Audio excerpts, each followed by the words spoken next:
এক পাগলে বলছে, আমার আল্লাহ যদি খুশি হয়ে আমাকে জাহান্নাম দেয় আলহামদুলিল্লাহ।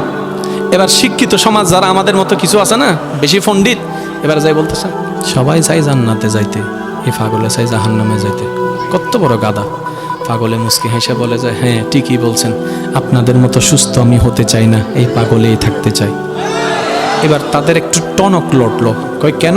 সবাই চাই জান্নাত, তুমি চাচ্ছ জাহান্নাম। বলে যে ভাইয়ারা, আপনারা মনে হয় আমার কথাটা খেয়াল করেন নাই, আমি বলেছি আমার রব যদি খুশি হয়ে,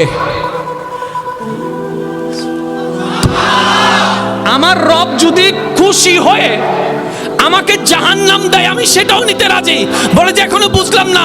পাগল বলে জ্ঞান দিয়ে রবের বিষয় বোঝা যায় না, দিল দিয়ে বুঝতে হয়। আরে শুনো, রব যখন খুশি হয়ে যাবে জাহান্নামটা জান্নাত হয়ে যাবে, রব যখন নারাজ হয়ে যাবে জান্নাতটা জাহান্নাম হয়ে যাবে।